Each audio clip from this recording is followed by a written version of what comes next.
தமிழ்நாட்டோட மாண்புமிகு முதலமைச்சர் திரு ஜோசப் விஜய் அவர்கள் இன்னைக்கு போயிட்டு பிரதமர் மோடி அவங்கள சந்திச்சாங்க. இன்னைக்கு எல்லா நியூஸ் சேனல்லையும் அந்த ஒரு நியூஸ் தான் ஃபிளாஷ் ஆகிட்டு இருந்தது. இதுக்காக தான் போய் பார்க்க போயிருக்காரு, இல்ல அந்த விஷயத்தை பத்தி பேசதான் பார்க்க போயிருக்காரு அப்படின்னு சொல்லிட்டு இவங்களாவே கற்பனையா ஒரு வியூகத்தை வகுத்துக்கிட்டு நியூஸ் எல்லாம் போட்டுக்கிட்டு இருந்தாங்க. ஆனா இப்போ ஏன் திரு நரேந்திர மோடி அவர்களை போய் பார்த்தாங்க அப்படின்றத அந்த அபிஷியல் டிக்ளரேஷனே இப்போ சிஎம்மோட அபிஷியல் ட்விட்டர் பேஜான அந்த விஷயத்திலே இப்ப போட்டுட்டாங்க. குறிப்பா 4 விஷயங்களை குறித்து சிஎம் விஜய் அவர்கள் பேசியிருக்காங்க. அதுல ஒரு இன்ட்ரெஸ்டிங் ஃபேக்டர் என்னன்னு பார்த்தீங்கன்னா, மொதல் விஷயம் ஸ்டேட்டுக்கு உண்டானது, 2வது விஷயம் ஸ்டேட்டுக்கும் சென்டருக்கும் உண்டானது, 3வது விஷயம் ஸ்டேட்டுக்கும் உண்டானது, 4வது விஷயம் ஸ்டேட்டுக்கும் இன்னொரு கண்ட்ரிக்கும் உண்டானது. இந்த மாதிரி எல்லா விஷயத்தையும் கவர் பண்ணி பேசியிருக்காரு. அதுல குறிப்பா 2வது விஷயத்துல மிகப்பெரிய ஒரு செக் மோடிஜி அவர்களுக்கு நம்மளுடைய முதலமைச்சர் வச்சிருக்காரு. அது என்ன அப்படின்றத பார்க்க போறோம். அது மட்டும் இல்லாம மோடியை மட்டும் பார்க்காம பிற தலைவர்களையும் விஜய் அவர்கள் பார்க்க இருக்காரு. அதன் மூலியமா அவர் என்ன விஷயங்கள் வெளிப்படுத்த விரும்புறாரு அப்படின்றத மொத்தத்தையும் இந்த வீடியோல நம்ம பார்க்க போறோம். இந்த வீடியோ ரொம்ப ரொம்ப இன்ட்ரெஸ்டிங்கா இருக்க போது.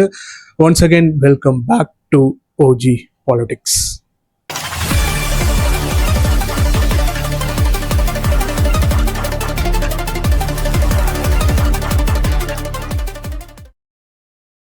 அதாவது நேத்துல இருந்தே பாத்தீங்கன்னா இந்த மாதிரி சிஎம் விஜய் அவர்கள் மோடியை போய் பார்க்க போறாரு அப்படின்றதுனால அந்த விஷயம் ரொம்ப பத்திக்கிட்டு வைரலா போய்கிட்டு இருந்தது. என்ன மாதிரியான விஷயங்கள் பேச போறாங்க, இவங்க முத தடவையா சந்திக்க போறாங்க. கிட்டத்தட்ட 12 வருடங்கள் கழித்து இப்போ சிஎம்மா ஆகி அவர் சந்திக்க போறாரு மோடிய. அது மிகப்பெரிய பேச்சு பொருளா ஆனது. ரொம்ப இன்ட்ரெஸ்டிங்காகவும் இருந்தது. என்னதான் இவங்க பேச போறாங்க அப்படின்னு சொல்லிட்டு பார்க்கப்பட்டது.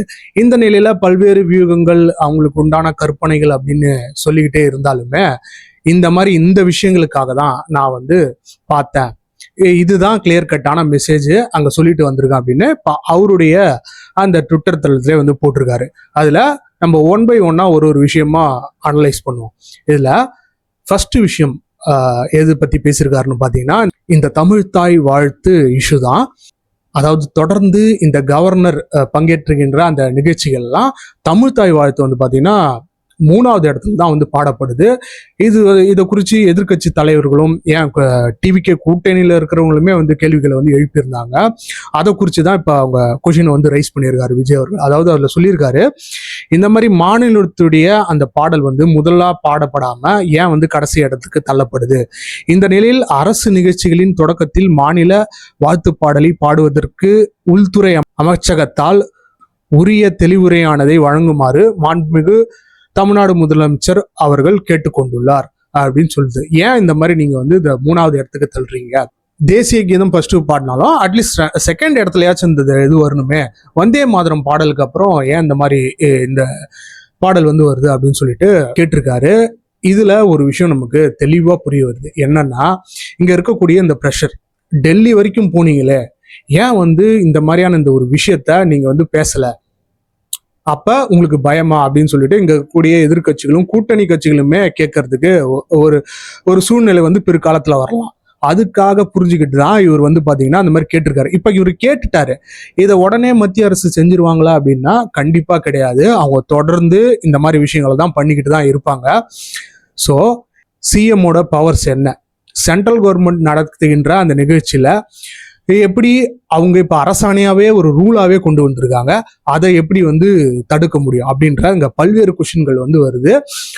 இப்ப அவரு சொல்லிட்டாரு, இது அவங்க எப்படி கையாளுறாங்க அப்படின்றது இந்த மத்திய உள்துறை அமைச்சருடைய ஒரு விஷயமா இது மாறுது. ஸோ இங்க ஒரு இன்ட்ரெஸ்டிங் டெவலப்மெண்ட் ஆக போகுது. இனிமேட்டு பிற்காலத்துல வரக்கூடிய அந்த கவர்னர் நிகழ்ச்சிகள்ல எந்த மாதிரியான பாடல்கள்லாம் எந்த சீக்வன்ஸ் வைஸா பாடுறாங்க அப்படின்றது பார்க்கப்படும். ஸோ இங்கெல்லாம் சொல்லிக்கிட்டு இருந்தாங்க, இதை குறிச்சுதான கேள்விகள் கவர்னர் ஆஃபீஸ்லேயே உங்களுக்கு கேட்க துப்புள்ள பாருங்க, அதுக்கே பயந்துகிட்டு இருக்காங்க அப்படின்னு கேட்டு இப்போ கிட்ட டைரக்டா போயிட்டு மோடி அரசாங்கத்துக்கிட்டே அவங்க கேட்டுட்டாங்க.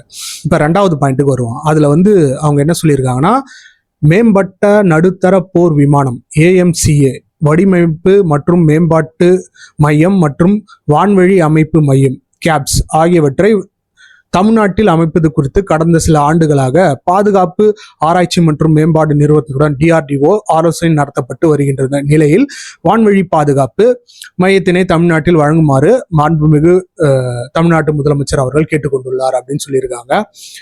ஸோ இது வந்து ரொம்ப ரொம்ப ஒரு இம்பார்ட்டண்டான பாயிண்ட். அதாவது இங்கே AMCA அப்படின்றது பார்த்தீங்கன்னா இந்த போர் விமானங்களை நம்ம நாட்டிலே உற்பத்தி, இப்போ வந்து நம்ம ரஃபேல் வந்து பிரான்ஸ் கிட்ட இருந்து வந்து வாங்கிட்டு இருக்கோம். இன்னும் சில இந்த மிட்ரேஞ்ச் ஏர்கிராஃப்ட், இந்த ஃபைட்டர் ஏர்கிராஃப்ட்லாம் ரஷ்யா கிட்ட இருந்து வாங்கலாமா அப்படின்னு சொல்லிட்டு நம்ம அங்கே வந்து பேச்சுவார்த்தை வந்து போய்கிட்டு இருக்கு. இந்த நிலையில தான் இது வந்து இந்தியாவோட ஒரு இண்டிஜினியஸ் ப்ராஜெக்ட், ஒரு ஆம்பிஷியஸான ஒரு ப்ராஜெக்ட். ஏன் நம்ம நாட்டிலே வந்து ஒரு ஃபைட்டர் ஏர்கிராஃப்டை வந்து தயாரிக்க முடியாதா அப்படின்னு சொல்லிட்டு எல்லாருமே கேள்வி எழுப்பினாங்க. அதுக்காக மத்திய அரசு 15,000 கோடி வந்து ஒதுக்கி அதற்குண்டான வேலைகள்லாம் பண்ணிட்டு இருக்காங்க. அது ஃபர்ஸ்ட் தமிழ்நாட்டில் தான் வர்றதா இருந்தது. லேட்டர் ஆன் வந்து பார்த்தீங்கன்னா ஆந்திர பிரதேஷுக்கு வந்து போயிருந்து. இது வந்து சிம்பிளா புரிஞ்சுக்கக்கூடிய ஒரு லாஜிக். அதாவது அங்க ஆந்திர பிரதேசத்துல NDA கூட்டணி தான் வந்து ஆட்சி அமைச்சிருக்கு. அவங்களுக்கு ஏதாவது நம்ம பண்ணணும் அப்படின்றதுக்காக அந்த தொழில்துறையை கொண்டு போயிட்டு அந்த இடத்துல வந்து அவங்க அமைச்சுக்கிட்டு இருக்காங்க. இங்கதான் வந்து பாத்தீங்கன்னா இப்ப முதலமைச்சர் வந்து கேட்டிருக்காரு, நாங்க வந்து உங்க கூட இணக்கமா தான் இருக்கோம், இந்த மாதிரி நீங்க கொண்டு வந்தீங்கன்ற இந்த மாநிலத்துக்கு எதிரான விஷயங்களுக்கு தான் நாங்க நிக்கிறோம் வச்சு, டெவலப்மெண்ட் ப்ராஜெக்ட்ஸ் ஆகட்டும் இல்ல இந்த இராணுவ தளவாடங்கள் இந்த மாதிரியான விஷயங்களுக்கு நாங்க வந்து உங்க கூட நிக்கிறோம் அப்படின்னு சொல்லிட்டு கிளியர் கட்டான ஒரு மெசேஜ் வந்து இங்க கொடுத்துருக்காரு. ஏன்னா DRDOவும் வந்து பாத்தீங்கன்னா கேப்ஸ் அப்படின்னு சொல்லிட்டு அது கீழே ஒரு ப்ராஜெக்ட் வந்து பண்ணிக்கிட்டு இருக்காங்க. அது என்னன்னு பாத்தீங்கன்னா அவாக்ஸ்ன்னு சொல்லக்கூடிய அந்த சர்வேலன்ஸ் இன்டெலிஜென்ஸ் ஷேர் பண்ணக்கூடிய அந்த ட்ரோன்ஸ், ஏர்கிராஃப்ட், அந்த இன்டெலிஜென்ஸ் சிஸ்டம்ஸ்லாம் டெவலப் பண்ணிக்கிட்டு இருக்காங்க. ஏர்பார்ன் வார்னிங் அண்ட் கண்ட்ரோல் சிஸ்டம்னு சொல்லுவாங்க. அதையும் அந்த தொழில்துறையும் இங்கே அமைக்கணுமா, அந்த ஒரு காலையுமே வந்து அவர் வந்து முதலமைச்சர் விஜய் அவர்கள் கொடுத்துருக்காரு. இந்த ஜாகிரபிக்கல் ஸ்ட்ரக்சரா பார்த்தீங்கன்னா தமிழ்நாட்டு வந்து ஒரு முக்கியமான ஒரு இடமா வந்து பார்க்கப்படுது இந்தியாவிலே. ஏன்னா இன்னைக்கு நடக்கின்ற அந்த ஈரான் அமெரிக்காவோட போரை எடுத்துக்கிட்டீங்கன்னு வைங்களேன், அங்க ஸ்டேட் ஆஃப் ஹார்மோஸ் அப்படின்ற அந்த ஒரு இதை பிளாக் பண்ணதுனால இன்னைக்கு உலகம் ஃபுல்லாமே வந்து பாத்தீங்கன்னா அந்த எண்ணெய் தட்டுப்பாடு வந்து குறிப்பா இந்தியாவை பெரும் அளவுல வந்து பாதிச்சிருக்கு. நாளைக்கு அந்த மாதிரியான ஒரு விஷயங்கள் வருதுன்னா இந்த சைட்டு மலாக்கா ஸ்டேட்னு அப்படின்னு சொல்லுவாங்க, அந்த அந்தமான் நிக்கோபார் ஐலாண்ட்ஸ்ல நடக்கக்கூடிய அந்த இராணுவ தளவாடங்களுடைய டெவலப்மெண்ட்ஸ், இதுக்கெல்லாம் தமிழ்நாடு வந்து ஒரு மிகப்பெரிய ஒரு சப்போர்ட் சிஸ்டமாகவும் ஒரு ஜாகிரபிக்கல் ஸ்ட்ரக்சரா ரொம்ப இம்பார்ட்டன்டான பிளேஸா இது பண்ணுது. ஆக்சுவலா வந்து பாத்தீங்கன்னா மத்திய அரசே அதனாலதான் வந்து பாத்தீங்கன்னா தமிழ்நாட்டை ஃபர்ஸ்ட் தேர்ந்தெடுத்தாங்க. அப்புறமேட்டா பக்கத்துல இருக்க ஆந்திராவுக்கு கொடுத்துட்டாங்க. ஸோ இந்த நிலையில தான் இவர் வந்து இந்த மாதிரி கேட்டிருக்காரு. நீங்களே யோசித்து பாருங்க, பாகிஸ்தானுக்கும் இந்தியாவுக்கும் போன வருஷம் அந்த போர் வந்தப்ப ஆப்ரேஷன் சிந்தூர் அப்ப பிரம்மோஸை தான் வந்து பயங்கரமா பயன்படுத்தி கதற விட்டாங்க, பாகிஸ்தானை அலற விட்டாங்க. ஸோ அதை உருவாக்குனது அதுல முக்கியமான ஆளா இருந்தது யாருன்னு பாத்தீங்கன்னா நம்மளுடைய மறைந்த தெய்வமான திரு APJ அப்துல் கலாம் அவர்கள் தான். அவருக்கு இவரால பாருங்க இந்த அளவுக்கு அப்படின்னு சொல்லிட்டு அது ஒரு தமிழ்நாட்டோட பெருமையா இது பண்றேன். என்னதான் அவரை இந்தியனா பார்த்திருந்தாலுமே அவர் உருவாக்கின அந்த மிசைல் சிஸ்டம், அதனாலதான் அவரை மிசைல் மேன் ஆஃப் இந்தியானே எல்லாருமே கூப்பிடுறாங்க. அந்த அளவுக்கு அது ஹெல்ப் பண்ணுச்சு. ஸோ அப்படி இருக்கக்கூடிய இந்த சமயத்துல நம்ம நாட்டில இருந்து அதாவது நம்ம தமிழ்நாட்டில இருந்து உருவாக்கப்பட்ட அந்த ஒரு ஃபைட்டர் ஏர்கிராஃப்ட்ஸோ இல்லை இந்த சர்வேலன்ஸ்ல பயன்படக்கூடிய இந்த இராணுவ ரீதியான விஷயங்களோ ஈடுபட்டுச்சுன்னா அது தமிழ்நாட்டுக்கு ஒரு மிகப்பெரிய பெருமையா இருக்கும். அதை தான் இங்க வந்து ஒரு செக் பாயிண்டா வச்சிருக்காரு.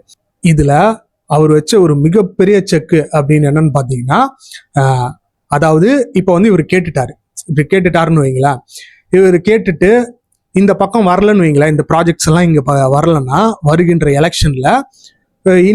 எலெக்ஷன்லயுமே வந்து அவர் வந்து பிரச்சாரம் பண்ணலாம். பாத்தீங்களா, நாங்க போயிட்டு இந்த மாதிரி கேட்டோம், அப்ப இந்த ப்ராஜெக்ட் எல்லாம் வந்து இவங்க தராம இந்த மாதிரி ஏமாத்திட்டாங்க பாருங்க மத்திய அரசு, அவங்களுக்கா நீங்க வந்து ஓட்டு போட போறீங்க அப்படின்னு சொல்லிட்டு கேட்கலாம். இன்னொரு பக்கம் அந்த ப்ராஜெக்ட் தந்துட்டாங்கன்னு வைங்களேன், பாருங்க நாங்க தான் பேசி அந்த ப்ராஜெக்டை இங்க கொண்டு வந்தோம், இந்த மாதிரி ஒரு ரொம்ப இம்பார்ட்டன்டான ஒரு ப்ராஜெக்டை நம்ம தமிழ்நாட்டுக்கு கொண்டு வந்தது முதலமைச்சர் விஜய் அவர்கள் தான் அப்படின்னு சொல்லிட்டு இங்க பேசலாம். ஸோ நான் சொன்ன அந்த ஹிடன் அஜெண்டான்றது இதுதான். இந்த பக்கம் போனாலும் செக்கு தான், அந்த பக்கம் போனாலும் செக்கு தான். இதை தான் வந்து பாத்தீங்கன்னா உதயநிதி ஸ்டாலின் அவர்கள் 2021 எலெக்ஷன்ல சூப்பரா கையாண்டு இருப்பாரு. அந்த எய்ம்ஸ் செங்கலை வச்சு எய்ம்ஸ்ன்னு எழுதி இங்க பாருங்க அதிமுக அரசாங்கமும் பிஜேபியும் கொண்டு வந்த அந்த எய்ம்ஸை நான் கையோட கொண்டு வந்துட்டேன் அப்படின்னு சொல்லிட்டு பிரச்சாரம் பண்ணியிருப்பாரு. ஸோ அப்போ மத்திய அரசு வந்து நம்மளை ஏமாத்துறாங்களா, இந்த மாதிரி நம்மளுக்கு வந்து ப்ராஜெக்டே தர மாட்டேன்றாங்களா அப்படின்னு சொல்லிட்டு மக்கள்லாம் வந்து டிஎம்கேக்கு வந்து ஓட்டு போட்டாங்க. அதை ரொம்ப ஸ்ட்ராட்டஜிக்கலா ரொம்ப ஸ்மார்ட்டா வந்து பயன்படுத்துறாங்க. அதுதான் வந்து பாத்தீங்கன்னா தளபதி விஜய் அவர்களும் இங்க ஒரு செக் பாயிண்டா வச்சிருக்காரு. கண்டிப்பா சில ப்ராஜெக்ட் வந்து தருவாங்கன்னு தான் எதிர்பார்க்கப்படுது. ஏன்னா நான் முன்ன சொன்ன மாதிரிதான் இந்த ராணுவ ரீதியா அப்படின்றத இந்த ஸ்டேட் இந்த பாலிடிக்ஸ் தாண்டி, இந்த ஸ்டேட்டுக்கும் சென்டருக்கும் இருக்கக்கூடிய இந்த பாலிடிக்ஸ் தாண்டி ராணுவம் வந்துச்சுன்னா இங்க எல்லாருமே ஒண்ணுதான். அதுக்கு நம்ம கண்டிப்பா இம்பார்ட்டன்ஸ் தந்தாகணும். அதுல எந்த வகையிலும் காம்ப்ரமைஸ் பண்ணக்கூடாது அப்படின்னு மத்திய அமைச்சகமும் எதிர்பார்ப்பாங்க. கண்டிப்பா சில ப்ராஜெக்ட் இங்க வர காத்திருக்கு. இதுல மூணாவது பாயிண்ட், இந்த மூணாவது பாயிண்ட் எதை குறிச்சு பேசப்பட்டிருக்கு பாத்தீங்கன்னா, இப்ப ரீசன்ட் டெவலப்மெண்ட்ஸை குறிச்சு தான் வந்து, அதாவது கர்நாடகால காவேரியில நாங்க வந்து இந்த மேகதாதுல அணை வந்து கட்டுவோம் அப்படின்னு சொல்லிட்டு அதனுடைய துணை முதலமைச்சர் வந்து பேசியிருந்தாரு. அது மிகப்பெரிய ஒரு இஷ்யூ ஆச்சு. இங்க இருக்கக்கூடியவங்களும் சரி, எதிர்கட்சிகளும் கூட இருக்கக்கூடிய கட்சிகளுமே அதை பயங்கரமா எதிர்த்துருந்தாங்க. குறிப்பா காங்கிரஸ்ல சொல்லியிருந்தாங்க, நாங்க கண்டிப்பா ஒரு சிங்கிள் கூட விட மாட்டோம், அதை தடுத்து நிறுத்துவோம் அப்படின்னு சொல்லியிருந்தாங்க. ஸோ இதை குறிச்சுதான பேச்சுகள் வந்து போயிட்டு இருந்து பாருங்க. முதலமைச்சர் வந்து இதை பத்தி எந்த ஒரு அறிக்கையுமே இது பண்ணல, பேசல அப்படின்னு அவரு அறிக்கை விட்டுட்டாரு. இருந்த போதிலும் இது வந்து சென்டருக்கு உண்டான ஒரு விஷயம். அதாவது இதுல சிடபிள்யூடிடி அப்படின்னு காவேரி நடுவர் நீதிமன்ற தீர்ப்பாயம் அப்படின்னு ஒன்று இருக்கு, ட்ரிபுனல் இருக்கு. அவங்க வந்து ஒரு விஷயத்த வந்து கால்குலேட் பண்ணி அவங்க இந்த மாதிரியான இவ்வளோ தண்ணி விடணும் அப்படின்லாம் சொல்லுவாங்க. இந்த அணையெல்லாம் கட்டலாமா வேணாமா அப்படின்னு அவங்க சைடு அந்த ஒரு இதை சொல்லுவாங்க. இன்னொரு பக்கம் உச்ச நீதிமன்றம் அவங்களுமே வந்து இந்த இதுல இஷ்யூல தலையிடுவாங்க. ஏன்னா இது வந்து இன்டர் ஸ்டேட், எப்படின்னா ஒரு ஸ்டேட்டுக்கும் இன்னொரு ஸ்டேட்டுக்கும் நடக்கின்ற அந்த ஒரு பாலிடிக்ஸ்ல கண்டிப்பா உச்ச நீதிமன்றமும் சென்ட்ரல் கவர்மெண்ட்டும் இன்வால்வ் ஆகுவாங்க. அதுதான் கான்ஸ்டிடியூஷன் படி பாத்தீங்கன்னா ஒரு விஷயம். ஸோ அது இதுல வந்து அவர் குறிப்பிட்டிருக்காரு, அந்த தீர்ப்பாயமும் உச்ச நீதிமன்ற தீர்ப்புமே முற்றிலும் முரணானது. இது விவசாயிகளிடையே மிகப்பெரிய ஒரு கலக்கத்தை வந்து ஏற்படுத்தியிருக்கு. இதற்கு நீங்க என்ன சொல்றீங்க? இதுக்கு ஒரு தெளிவான ஒரு விளக்கத்தை சொல்லுங்க. அது மட்டும் இல்லாம தமிழ்நாடு, கேரளா, புதுச்சேரி இப்படின்னு இன்னும் 3 மாநிலங்களும் இதுல சம்மந்தப்பட்டிருக்கு. அவங்கள கன்சிடர் பண்ணி தான் நீங்க எந்த தீர்ப்பா இருந்தாலும் வழங்கணும் அப்படின்னு சொல்லிட்டு கிளியர் கட்டா சொல்லியிருக்காங்க. ஏன்னா இந்த அணை கட்டுறதுன்றது ரொம்ப ரொம்ப ஒரு இம்பார்ட்டன்டான ஒரு விஷயமா இப்போதைக்கு பார்க்கப்படுது. ஏன்னா இது கட்டிட்டாங்கன்னா தமிழ்நாடு ஏற்கனவே வாட்டர் ஸ்கான்சிட்டியான ஒரு மாநிலம், தண்ணீர் வந்து குறைவா இருக்கக்கூடிய ஒரு மாநிலம். இப்ப இவங்களும் இந்த மாதிரி அணை கட்டி தடுத்து நிறுத்திட்டாங்கன்னா இங்க மிகப்பெரிய ஒரு இஷ்யூ ஆகும். போராட்டங்கள்லாம் ஏற்கனவே பயங்கரமான போராட்டங்கள்லாம் நடந்திருக்கு. ஏன் விஜய் அவர்களே வந்து பாத்தீங்கன்னா இந்த போராட்டத்துல கலந்துருக்காரு. ஏற்கனவே வந்து பாத்தீங்கன்னா அந்த மாதிரியான விஷயங்கள்லாம் நடந்திருக்கு. 2 ஸ்டேட்டுக்கும் பத்திக்கிட்டு எரியும் அந்த பிரச்சனை. ஸோ இதற்கு வந்து மத்திய அரசாங்கம் ஒரு நல்ல சொல்யூஷனை கொடுப்பாங்கன்னு எதிர்பார்க்கப்படுது. கண்டிப்பா இதற்கு உண்டான பேச்சுவார்த்தைகளும் நடைபெற்று தான் இருக்கும். 4வது விஷயம் வந்து பாத்தீங்கன்னா, ஒரு ஸ்டேட்டுக்கும் இன்னொரு கண்ட்ரிக்கானதான். அதாவது தொடர்ந்து இந்த இலங்கை கூட வந்து பாத்தீங்கன்னா இந்த தமிழக மீனவர்களுக்கும் அவங்களை போயிட்டு கைது பண்றது, அவங்க வலையை வந்து பிச்சு போடுறது, போட்டை எடுத்துட்டு போயிட்டு கடத்தி வச்சுக்கிறது, ஏன் நீங்க வந்து எல்லையை தாண்டி வந்து மீன் பிடிக்க வந்தீங்க அப்படின்னு சொல்லிட்டு இந்த பிரச்சனை தொடர்ந்து போய்கிட்டே இருக்கு. இதற்கு ஒரு முடிவே வராதா அப்படின்னு சொல்லிட்டு எழுதாத லெட்டர் கிடையாது. முன்னாடி வந்திருந்த முதலமைச்சர்களும் சரி, அவங்க பார்க்காத ஆளு கிடையாது. அந்த அளவுக்கு வந்து பாத்தீங்கன்னா இந்த பிரச்சனை வந்து ஒரு தொடர்கதையாவே போயிட்டு இருக்கு. இதை வந்து 58 மீனவர்கள் வந்து பிடிச்சி வச்சிருக்காங்க இன்னும் இலங்கை சிறையில. அவங்கள விடுவிக்க புரியும். அதே மாதிரி 266 போட்ஸ் வந்து பிடிச்சி வச்சிருக்காங்களாம். அவங்கெல்லாம் எவ்வளவு கஷ்டப்பட்டு வாங்கியிருப்பாங்க, அதை பிடிச்சி வச்சிருக்காங்களாம். அதை விடுவிக்க புரியும் முதலமைச்சர் விஜய் அவர்கள் வந்து கேட்டுக்கொண்டிருக்காங்க. கண்டிப்பா இங்க ஸ்டேட்ன்றது இந்த ஸ்டேட்குள்ளதான் இருக்கும் அவங்களுடைய அந்த பவரும் அந்த லிமிடேஷன்ஸும். அவங்கள விடுதலை பண்ணுன்னா இந்தியன் கவர்மெண்ட் தான் வந்து பாத்தீங்கன்னா பேச முடியும். ஏன்னா இங்க ஒரு கண்ட்ரி இன்னொரு கண்ட்ரி அப்படின்னு ஆயிடுது. அந்த சமயத்துல இது முதலமைச்சர் விஜய் வந்தாலும் சரி, யார் வந்தாலும் சரி, அவங்கெல்லாம் வந்து பாத்தீங்கன்னா இந்த மாதிரிதான் லெட்டர் கொடுப்பாங்க, இல்ல நேரடியா போய் பேசுவாங்க. அப்பதான் கவர்மெண்ட் பேசி ஏதோ ஒரு இதுல கண்டிப்பா இந்த 58 மீனவர்களும் விடுவிக்க ஒரு ஆக்ஷன்ஸ் எடுப்பாங்க அப்படின்னு சொல்லிட்டு நம்ம எதிர்பார்ப்போம். ஸோ இதுக்கப்புறமேட்டா போயிட்டு நாட்டோட ஃபினான்ஸ் மினிஸ்டரான நிர்மலா சீதாராமன் அவங்களையுமே வந்து பார்த்துருக்காங்க. அதாவது அதுல ஒரு சிம்பிளான கோரிக்கை தான். இந்த மாதிரி கட்டமைப்புக்கு, ரயில்வே திட்டங்கள், சாலை திட்டங்களுக்கு உண்டான அந்த நிதியெல்லாம் வந்து கொடுங்க. இன்னொரு பக்கம் ஒசூர், கோயம்புத்தூர், மதுரை அந்த இடத்துல வந்து நீங்க வந்து இந்த தொழில் நகரங்களுக்கு உண்டான அந்த ஏற்பாடுகளை வந்து பண்ணி கொடுங்க, அதற்குண்டான வேலையை வந்து தொடங்க, நாங்க வந்து உங்களுக்கு ஃபுல் கோஆப்ரேட் பண்றோம். இன்னொரு முக்கியமான விஷயம், இன்ஸ்டிடியூட் ஆஃப் நேஷனல் இம்பார்ட்டன்ஸ் அப்படின்னு சொல்லக்கூடிய அந்த கல்வி நிறுவனங்களையும் நீங்க வந்து மேம்படுத்துங்க, அதுக்கு வந்து நாங்க இம்பார்ட்டன்ஸ் தரோம், கண்டிப்பா உங்களுடைய இணக்கமா இருக்கும், நீங்க அந்த ஃபண்ட்ஸை ரிலீஸ் பண்ணாதான் இந்த திட்டங்கள்லாம் நாங்க வந்து தொடர்ந்து செயல்படுத்த முடியும் அப்படின்னு சொல்லுகின்ற அந்த ரெக்வஸ்ட்டுமே வச்சிருக்காங்க. இவங்கள மட்டும் கிடையாது, இன்னும் பல மத்திய அமைச்சர்களை தொடர்ந்து வந்து அவர் பார்க்க போறதா செய்திகள் வந்து வந்துகிட்டு இருக்கு. இந்த நிலையில தான் அவரு இந்த பிஜேபி கவர்மெண்ட்டை சார்ந்த இந்த பர்சன்ஸை மட்டும் இல்லாம, மினிஸ்டர்ஸை மட்டும் இல்லாம காங்கிரஸையும் போயிட்டு பார்க்குறாரு. காங்கிரஸுடைய சோனியா காந்தி அவர்களையும் ராகுல் காந்தி அவர்களுடையும் வந்து பார்த்தீங்கன்னா ஒரு விருந்துக்கு வந்து அரேஞ்ச் பண்ணியிருக்காங்களா. அது எந்த அளவுக்கு உண்மைன்னு தெரியல, நாளைக்கு தான் வந்து பார்த்தீங்கன்னா தெரிய வரும்.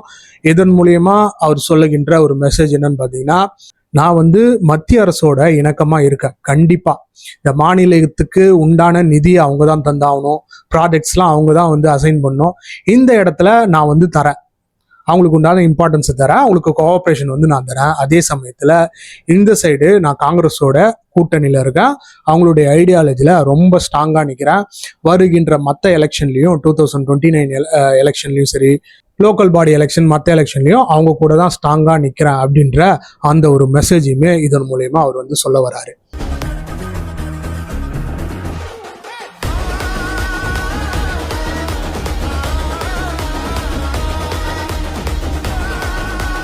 ஸோ நீங்களே யோசிச்சு பாருங்களேன், ஒரு 2 மாசத்துக்கு முன்னாடி தான் வந்து இந்த கரூர் இஷ்யூல சிபிஐ விசாரணைக்காக அவர் வந்து டெல்லிக்கு கூப்பிட்டுருந்தாங்க. ஒரு கருப்பு சட்டை போட்டுக்கிட்டு ரொம்ப சோகமா வந்து போய் பார்ந்தாரு. எல்லாருக்குமே அது வந்து ஒரு சோகமான நிகழ்வு தான் வச்சுக்கோங்களேன். அதை போயிட்டு ஃபேஸ் பண்ணிட்டு வந்தாரு. 2 மாசம் கழிச்சு இன்னைக்கு அஃபிஷியலா தமிழ்நாடோட சிஎம் ஆகி டெல்லியில இந்த மாதிரி பிரதமர் மோடியுமே சந்திச்சு அவர் வந்து பேசி இந்த அளவுக்கு ஒரு சம்பவத்தை அவர் பண்ணியிருக்காரு. யாராவது நினைச்சு பார்த்துருப்பாங்களா இந்த மாதிரி நடக்கும்? டெல்லியில உட்காந்துட்டு இருக்கவங்க நினைச்சு பார்த்துருப்பாங்களா இன்னைக்கு விசாரணைக்கா இருக்கின்ற இவரு நாளைக்கு சிஎம்மா வருவார் அப்படின்னு சொல்லிட்டு?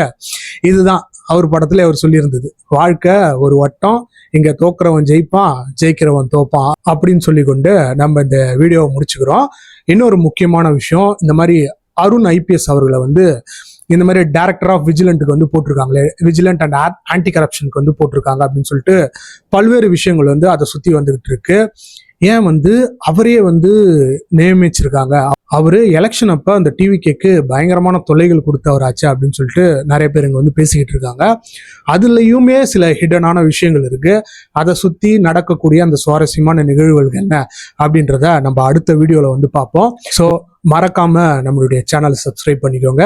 இன்னும் பல்வேறு வீடியோக்கள் வந்து வர காத்திருக்கு. ஒன்ஸ் அகெயின் தேங்க்ஸ் ஃபார் வாட்சிங் OG Politics.